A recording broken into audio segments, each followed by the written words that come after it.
My name is Matthew Rohlrogge, and I will be interviewing Richard Carl Rohlrogge, my grandfather.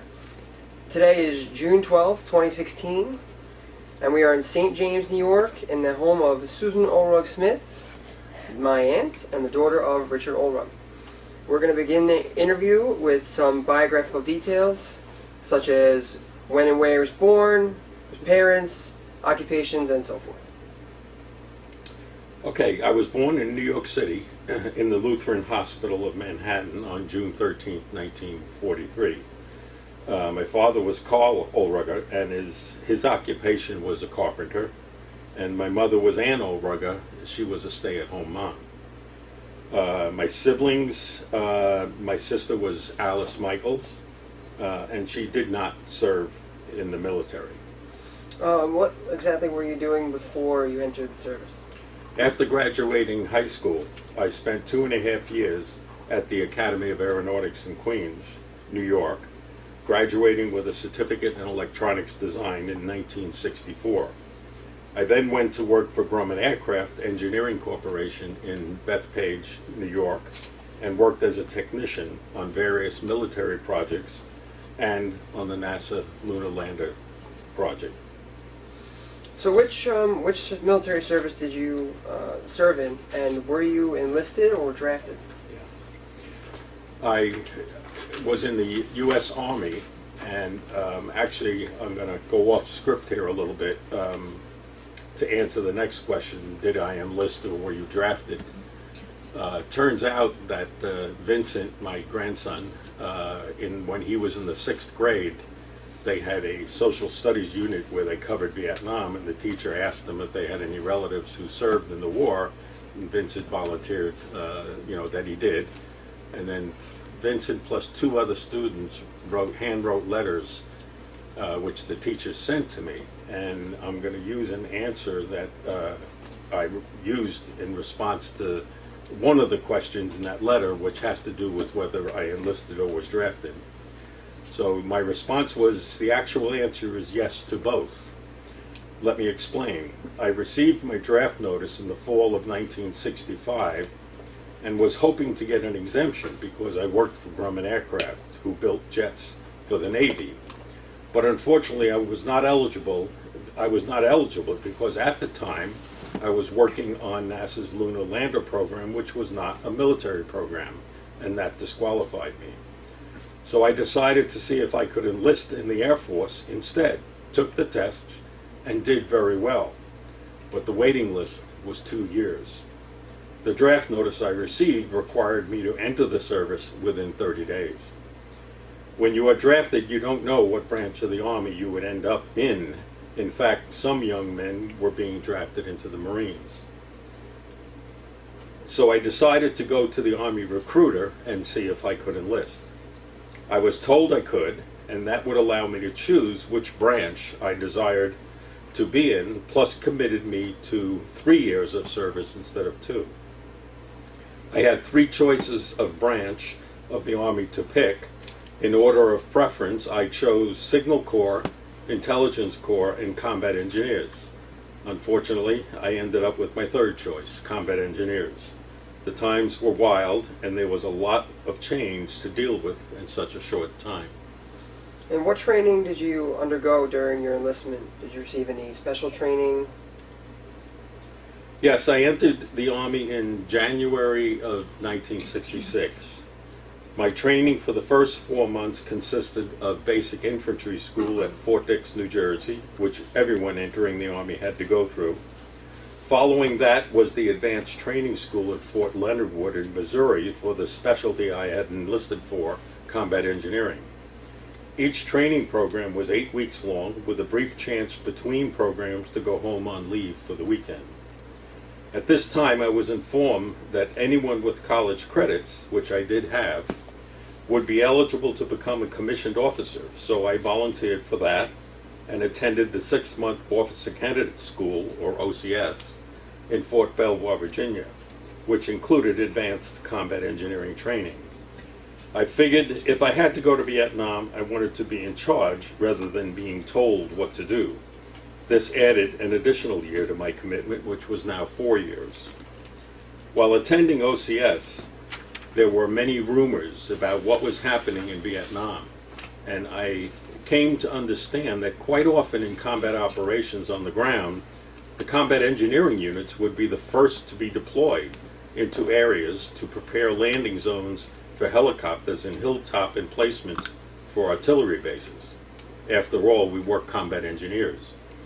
Of course, advanced infantry units would accompany us to fight off the enemy forces. During my time in OCS, we were also informed that the Army was looking for volunteers for pilot training, both fixed wing and helicopters.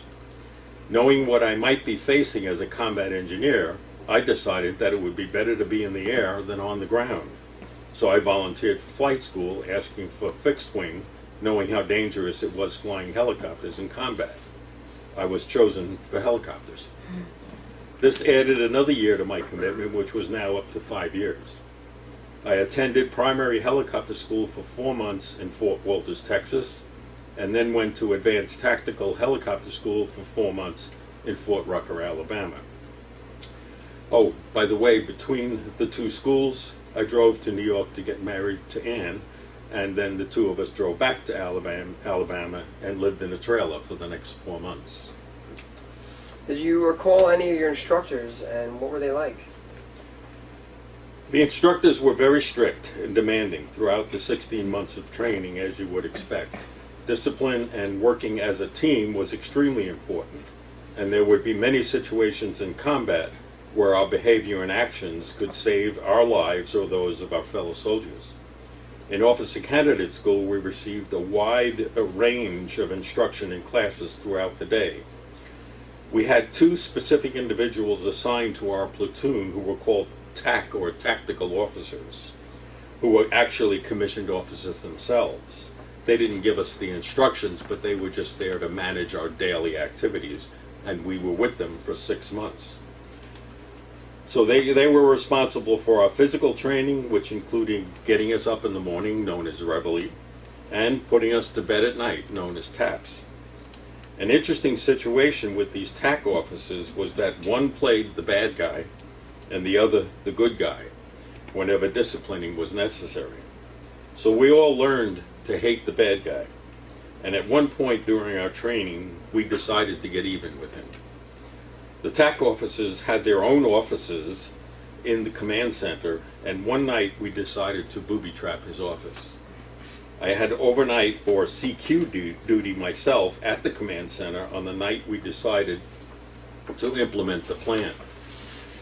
After midnight, 3 of my fellow students came with jugs of water and a box of those small dentist drinking cups, and we proceeded to fill a very large number of them with water and place them all around his office, on the floor, on his desk, and cabinets. There was basically no place to go without stepping on it. I was not there when he walked into his office the next morning, but obviously he was not pleased.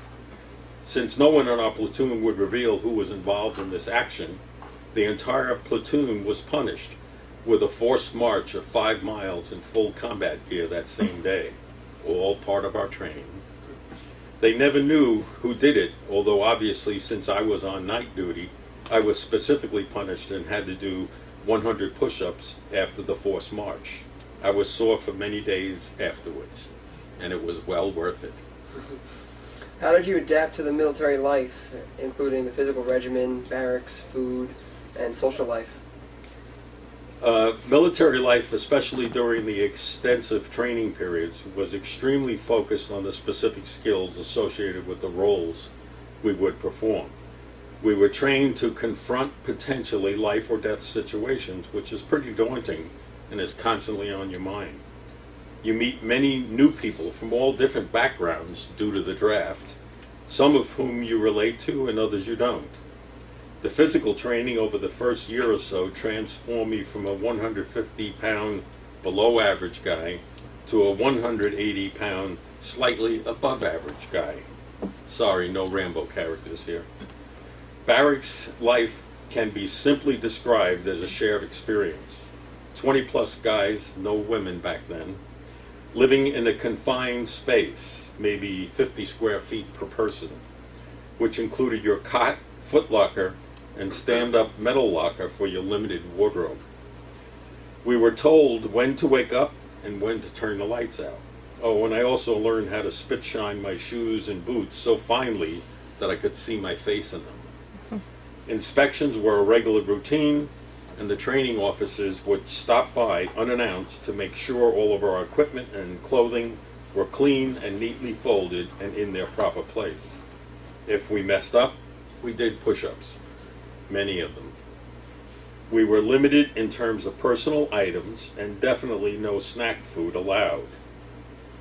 Well, you know we could not allow that. So our platoon came up with a brilliant scheme to accommodate our more basic needs. And I'll go a little off script here. We had one of the members of our platoon, he was from Missouri, and he was an expert carpenter. And so we schemed to try to figure out how we could get candy, snacks, radios, things we weren't supposed to have within our environment there. And we had access, members of the family, we'd visit them on weekends, or they would come to visit us. We weren't allowed off base. So we'd be able to get the stuff, but we had no place to put it. Well, these barracks, Army barracks, are two-story structures that are basically just wide open bays. There's no rooms, walls, or so on and so forth, other than the bathroom showers downstairs. There was a stairwell that went from the second floor to the first floor, and then there was a wall right where the stairwell was, and in the stairwell there was a ceiling about 7 foot high that went all the way down to the first floor. And that meant behind the wall above the stairwell ceiling was an empty space. So this individual, a carpenter, who was quite genius in his own creative way, he said, "I'll tell you what we do. Let's ask the TAC officers that we want one of these large 5 foot by 3 foot cork boards, because we want to put it on the wall, post pictures and, events and activities, and be able to have that." And they got one for us, and we put it up. But when we put it up, and we did this on the weekend when the TAC officers weren't around, we cut a hole in the wall. We cut a hole smaller than the corkboard, and then mounted the corkboard on top of the hole, but we ended up putting 2 latches on either side that were spring-loaded, and you had to pull wires that were kind of buried behind the corkboard. So it took 2 people, one on each side, to pull the latches to release it, and then a third person to hold the bottom of it and pull it up. And then we had access to our little hole. As it turned out, we went the entire 6 months. They knew we had stash, as they called it, as we called it, because they would catch us at times with the snacks or the foods or a radio or whatever it may be. And so they would do many, many surprise inspections because they were trying to find out where we hid our stash. They couldn't find it. It just literally wasn't there. And we went to the graduation, and on the day of graduation, they came to us, the 2 TAC officers, and they said, "Okay, we know you've been doing this. Where is it?" And the bunch of us who, the whole platoon for that, we all just walked out the door as if, "Sorry, we don't know what you're talking about." And of course, we didn't really leave. A few of us came back and confronted them because they were banging and just going around and trying to find out. And then we showed them how you had to open this. And they were just like their mouths were hanging open and couldn't believe it. And they said that's the first time any training platoon had gone through under their guidance and had actually achieved that. So they congratulated us. Said, "Good job." That's pretty funny. Where exactly in Vietnam did you serve? Well, actually, just not only Vietnam, but following the locations where I was sent for training schools, I was immediately shipped out to the war zone in Vietnam, which was in February 1968. I'll tell you more about that later, but after I returned home from Vietnam, I still had a 2-year commitment to fulfill, and I had a choice to be either a flight instructor or an academic instructor. Even though I enjoyed flying very much, I chose to be an academic instructor, and I was assigned to the newly formed career school for the advanced training of aviation warrant officers, who were making the Army a lifetime career. We were required to create all of the classes that the Army standard curriculum decided were necessary for career officers, similar to what commissioned officers were given. This assignment brought me back to Fort Rucker, Alabama, where I spent the remaining time of my service in the Army, getting a 3-month early out in September of 1970. I gave serious thought to, but decided not to, make a career in the Army when I was told that I would have to go back to Vietnam for a second tour. By then our family had grown. Andrew was born while I was in Vietnam, and Catherine was born 2 years later while we were in Alabama. Yeah, that makes her a Southern belle.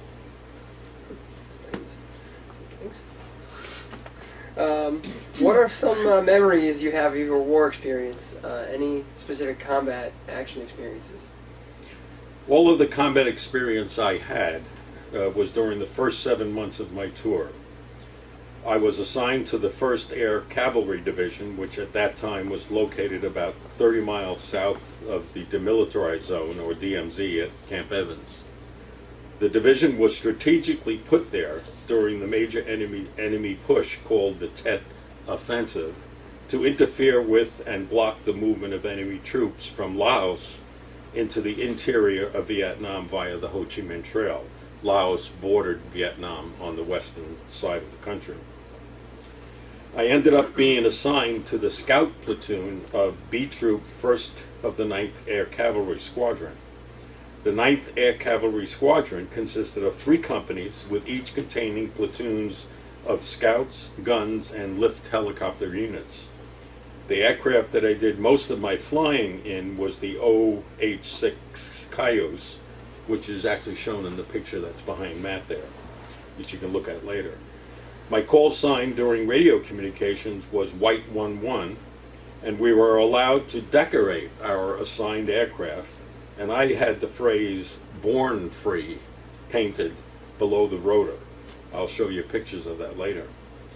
In the missions, I flew the OH-6 helicopter, which was paired with a gunship helicopter, typically Cobras, in what was called a pink team. The scouts flew low at treetop or ground levels, while the gunships flew at altitude following us. If we were fired upon, one of my crew dropped a smoke grenade as I evaded the area, and then the gunship would roll in and fire rockets or miniguns capable of firing 2,000 to 4,000 rounds per minute. Then we would hang around and perform additional scouting to determine if there were additional enemy troops or casualties. Basically, this is what I did for the next 7 months. We did not fly every day, but missions were frequent. Other than the major campaigns that I participated in, which I'll mention in a moment, our primary mission was related to security operations around Camp Evans, for which we flew what were called first light and last light missions at dawn and dusk to search for any movement of the enemy in the areas around Camp Evans. We also flew missions in support of various infantry units that were in contact with the enemy, and provided cover for medevac helicopters that were evacuating wounded or KIA soldiers. The major operations I participated in were, the first one in April of '68 was, if people have been exposed to the history or those who were living then, was the time that the Marines were encircled by the North Vietnamese Army up in Khe Sanh, which is all the way up in the northwestern corner of South Vietnam, just below the DMZ. They were trapped there for a couple of months, and there was no way for them to get out, so the 1st Air Cav Division actually moved in, and we were able to basically relieve them from the siege that they were underway at that time. The flying was pretty horrendous during that time. I'm not going to get into details about that right now. Second operation, which was at the end of April, beginning of May, it turns out the city of Hue had been attacked during the Tet Offensive, which was happening just as I got there at the beginning of February. The Marines and the 1st Air Cav successfully pushed the enemy out of Hue, but the enemy was still intent on moving into that part of South Vietnam, and they utilized a valley that existed beyond the mountains close to the Laotian border. And that valley was called the A Shau Valley. So we spent like 4 weeks basically interdicting the presence of the enemy troops and eliminating as many of them as possible. Again, the flying, there were lots of stories which I'll write in my memoir about that, but I want to focus on the third operation where I'll give you a little bit more detail, because that happened to be the most dangerous of all three. This third major operation occurred in August, and it was in support of the 101st Airborne Division. By this time in August, the 1st Air Cav Division was being reassigned down south, north of Saigon. And it turns out we were so successful at using helicopters in our operations that the 101st Airborne wanted to receive training themselves in how to use these helicopters and how to use them in combat and in operations. So I'm actually going to read you, as a rule, when I wrote letters back home to Anne and to my parents, I would not say anything about any of these major operations in terms of what was happening at the time it was happening, because I obviously had no idea what might occur. And usually I would write about them a week or two later. So our insertion into the valley at that time was probably it was in fact August, the last day in July, and then the first few days of August when the operation started. And I wrote this letter to Anne on the 17th of August, so that was almost 2 weeks later. Well, I am now officially liaison officer and no longer in Scouts, and the change is one big relief to me. In my letters of the past 2 weeks, you may have noted a slight touch of apprehension and reluctance to say anything about what we were doing here. There's a good explanation. For during those 2 weeks, our troop was assigned to work with the 101st Airborne Division on a big operation they had been planning. For the past 3 or 4 months, the 101st had been working in the area around Way, just south of us. I guess someone finally decided that the 101st should see what they could find by going back to the A Shau Valley. When we left there back in May, I was sure that would be the last time I would ever see that place, and that was fine with me. Now, the 101st does not have any unit like the 1st and the 9th Cav, and they decided it would be a good idea to have one. So they sent some of their pilots and enlisted men here to us so we could train them and show them how we operate. At the same time, they wanted to get their infantry units familiar with working with us. So B Troop was picked to go to the A Shau Valley and work with their ground troops. Well, my opinion of going back to the valley was that Charlie would be waiting for us this time. B Troop was given the job of reconning the area of operation in the valley for the 5 days before the ground troops would be inserted on the valley floor. We did this at high altitude at first, but then each day we would fly lower and lower, and eventually at treetop level to see if we could find where the enemy was hiding. Well, things were going pretty good for the first few days. If you can call getting shot at almost every time we went out there good. And we were finding quite a few enemy positions. Every time we got shot at, we would saturate the area with airstrikes and artillery, and we were getting a general idea of where the enemy were, all over the place. They were going to insert some ARVN troops, that's the Vietnamese, South Vietnamese Army, just to the south of where the 101st would be operating. And we also had to recon that area to find landing zones where they would be inserted. On the third day of our reconning, I was out there at treetop level looking for these LZs, and I received a heavy volume of automatic weapons fire from one particular area. So I marked it and quickly left the area, and airstrikes were placed on it. Then one of our other white birds went in there after the airstrikes were over, and again he received a heavy volume of fire. Again, airstrikes were called, and by the time they were over, I was out there again to take another look. I was low level, and this time I didn't even get as far as the area where I had received fire from earlier. And all of a sudden, the whole ground underneath us came alive, and they hit us with everything. Apparently, they were waiting for us this time and saw us coming from a distance. Then, just before we reached their area, they jumped out of their holes and caught us wide open. I actually saw about 5 of them jump up in front of us and started blazing away with their weapons. We started taking quite a few hits, and I broke away and called the gunship and told him I was taking fire and to shoot back to cover my escape. However, at the same time, he was receiving fire also, and he was at 2,000 feet in the air. As I was leaving the area, I received some more fire from another spot. At the same time, I looked at my fuel gauge and it read 0. So they must have penetrated the fuel tanks when they hit us, and then the cockpit started to fill up with smoke. I headed for the small clearing that I knew we had not taken any fire from, and I called the gunship and told them I would be setting it down there. I landed it there, and we all jumped out and headed for a bomb crater. We sat there and watched the aircraft, but it did not burn. Apparently, there wasn't enough fuel left for the fire to really get started. About 5 minutes later, the longest 5 minutes I ever spent anywhere, one of our lift ships came in and picked us up.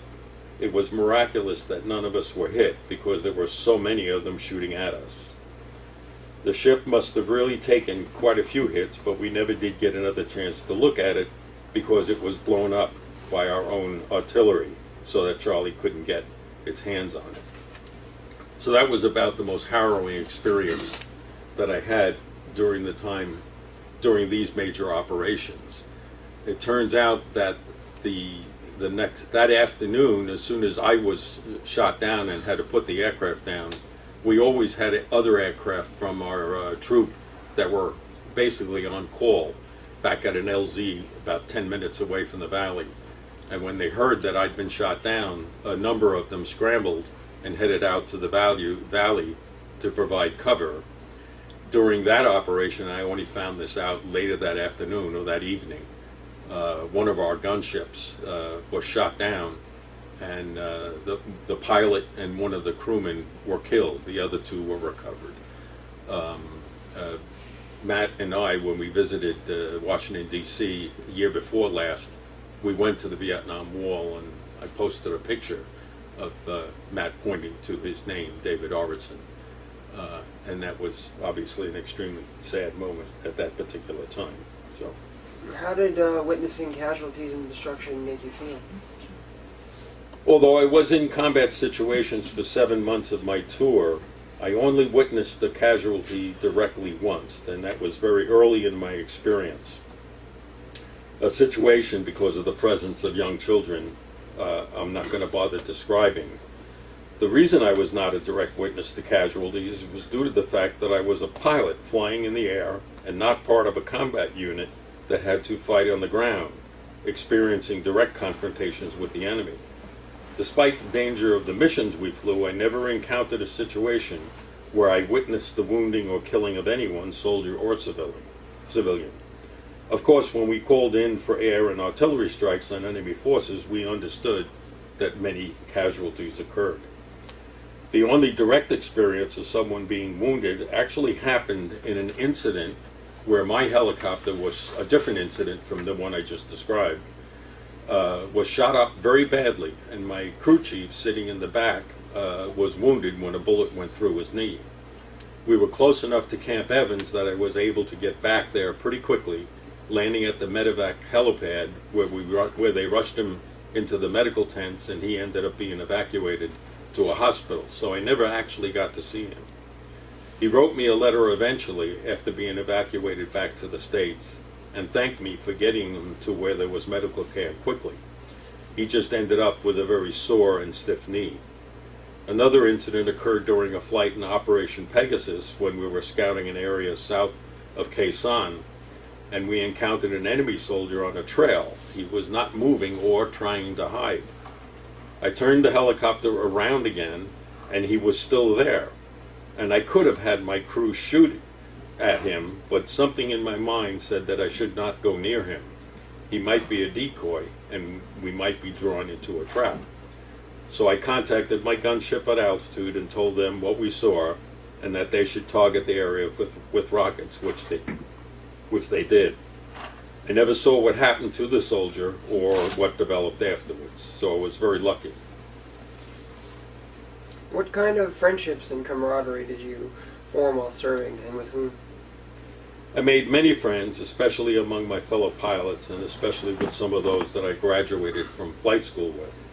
One of them, Donald Fite, we stayed in contact with briefly after the war, but once my life restarted after getting out of the Army, we lost touch. A number of the pilots I became acquainted with in flight school were killed during the war, and that saddened me greatly. The enlisted personnel that were part of our unit were acquaintances that lasted for the duration of the action, but we all went our separate ways eventually. They appreciated the pilots for our skills at flying because they knew their lives were in our hands when we encountered enemy action. In fact, one of them, when he went on R&R to Hong Kong, he bought me calling cards to throw out to the troops we supported on the ground. And this is what the card looked like. You can look at it afterwards, and it says, "Your butt has just been saved by White 11 and crew. Scouts, B Troop, 1st of the 9th Cavalry." The scout helicopters I flew had room for only 3 crew, myself, an observer next to me, and a mechanic in the rear. They were armed with an M16 and an M60 machine gun. I did have a .38 in my holster, but that was for emergencies. Since I was the only pilot, it was standard procedure for us to train the observer to my right in the simple actions of flying and landing the helicopter in case the pilot got wounded or killed.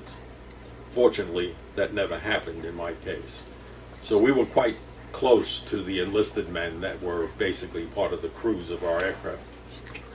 I see you wrote a letter back home at one point. How else did you stay in touch with family and friends back home? What did you do for recreation or when you were off duty? Primarily through the writing of letters, which with Anne were quite frequent. Also, there were many care packages sent to me from various people, no telephone calls. There was a lot of downtime between missions when we were not directly involved in major operations, and in some cases sleeping out in the field at staging sites. So I read a lot, wrote letters, and in some cases I had to perform the duties typically assigned to commissioned officers relating to disputes within the unit, inventories of equipment and supplies, and saddest of all, inventorying the personal items of someone in our unit who had been killed. In one case, it included writing a letter back to the family because I was closer than anyone else in the unit to that individual. We also played some softball, as you'll see in the videos we'll show later, after the interview, and once in a while we would get to watch a movie. The USO came twice to entertain us. Don't remember who the Hollywood star was, but it was fun. We also got to fly admin missions down to Da Nang, a major Air Force base to our south, about an hour and a half flight. We picked up food, steaks, and supplies, beer, but that was not normally available to us in Camp Evans. There are many other stories, but too many to tell right now. At the end of the war, how exactly did you return home? I came home the same way I went to Vietnam, by airline. Don't remember the specific character, but probably they were under contract to the government. All passengers going over were military, and coming back were mixed. My memory is not perfect, but going over the route was New York, San Francisco, the Philippines, and then into Saigon. While coming back was Cam Bay, Tokyo, San Francisco, and then back to New York. How were you received by your family and community? I arrived home the first week in February 1969, and there was a snowstorm in the forecast for the coming days. My sister's family and my mom and dad visited us the first day, and then a family celebration with Ann's family was planned for the weekend. There were guests from Pennsylvania, which were Ann's sister Mary's and her family, and from Connecticut, Ann's brother's Val's family. It was crowded at my mother-in-law's house where the gathering took place, and it included 3 babies. Since I had missed the normal Christmas celebration, they decided to have it again in my honor of my coming home, and guess who got to play Santa Claus for that party? Me. The next day we had the snowstorm, and one of the families made it back to their home while the other could not and stayed with us for a couple of days. We received over 2 feet of snow, and the next day everyone living in the neighborhood was out shoveling the snow from the streets so we could get to the stores to get food. And how did you readjust to civilian life? I didn't return to civilian life after Vietnam, but upon return I was stationed at the Advanced Flight Training School in Fort Rucker, Alabama, as an academic instructor, where I remained until I resigned from the military in September 1970. When I finally did return to civilian life in that year, I went back to school to get my Bachelor of Science degree in Electrical Engineering at Hofstra University. It was there that I encountered a lot of disagreement with the ongoing war in Vietnam in the form of protests on campus, students cutting classes, and a lot of anti-government commentary in the news and in debates on campus. Generally, those of us attending school were older. I was 27, where most of the students were in their early 20s. So the older individuals were likely ex-military, and we listened to the conversations, but personally, I did not actively voice my opinion. I had mixed feelings and didn't need to stir up any animosity where it would not be to anyone's benefit. I stayed in school for 1 full year with the help of the GI Bill, and then went to work to help support the family, and I continued in school at night for 2 years to complete my BSEE. Are you a member of any veterans organizations? I have been a member of the American Legion for many years, but I am not actively involved in any of their programs. Hopefully sometime in the future I will have a chance to do that. And what have you done since separating from the military? I continued my work career with technical and engineering positions in a variety of companies until the 1980s, and then after getting my master's degree in computer science, I switched work-related jobs to the management of computer systems, again for many different companies, and then I retired in 2010. How did your wartime experiences affect your life? To answer this question, I have to actually go back to my childhood. When I was in middle school, I became fascinated with science fiction and depictions of space travel, Buck Rogers. During the 50s, the United States initiated what became known as the Space Wars with the Russians.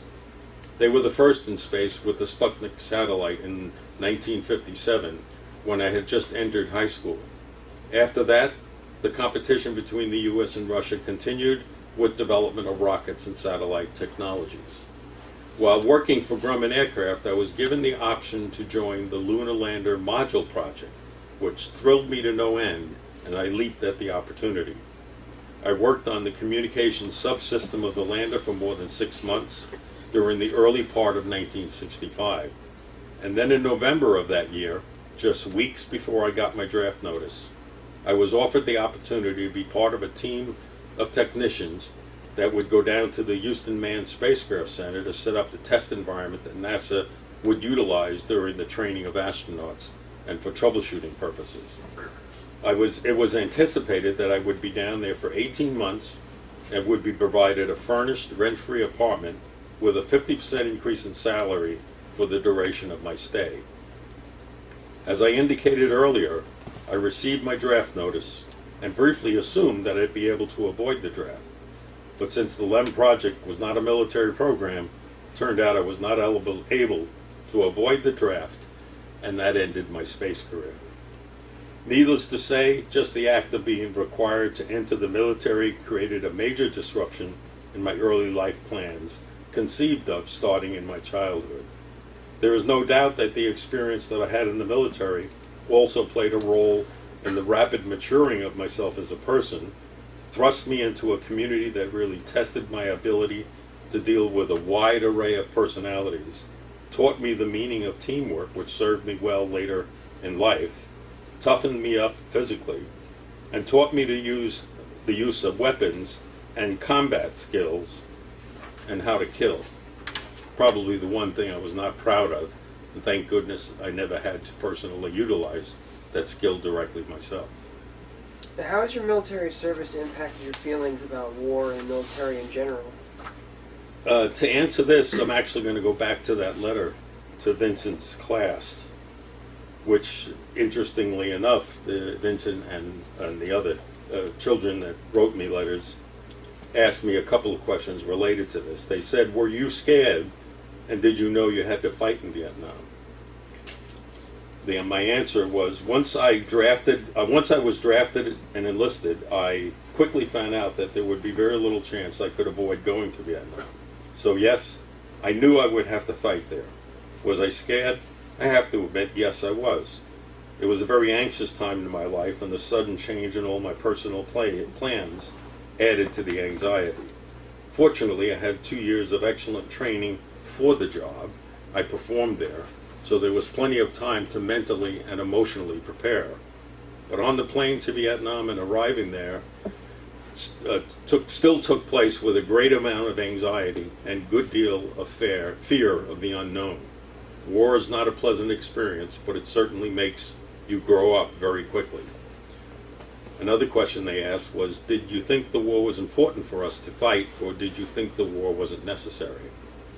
This is an excellent question, and one that has been and will be debated for a long time. The reality is that there is no simple answer to the question. Over the many decades that the U.S. struggled with the threat of communism, the Cold War with Russia and China, the primary motivation was fear over what might happen if we, the U.S. and other Western powers, did not take a stand somewhere in the world to stop the spread of communism. I personally will not make a judgment of right or wrong. The situation was that this country decided it was necessary to enter the war, and even though not everyone agreed with the war, those who were drawn into it had a responsibility to meet the obligation that living in a free democracy requires. As I indicated at the beginning of this letter, war is not something that is pursued for glory and fame, at least not in this day and age. The United States stands and fights for the liberty and freedom that its citizens deserve, and we have fought in wars to protect that right for others in the rest of the world. That is something to be proud of, even though at times the perils and hazards of war have a severe impact on innocent people, and in many cases causes severe disruption and chaos within the countries where the wars are fought.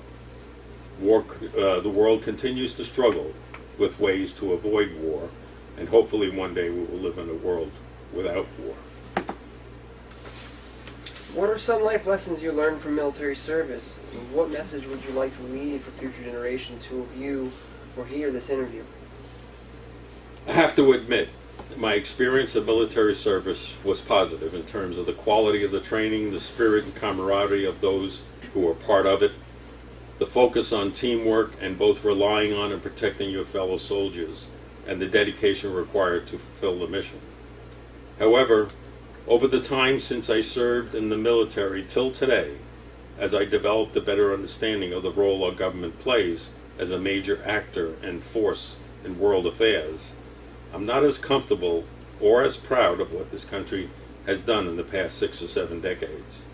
The politics of foreign affairs is embedded with many pitfalls and never works with the advantage of future hindsight. Weighing the threat of dangers against an act of war with its unintended consequences is extremely burdensome and will never result in perfect solutions.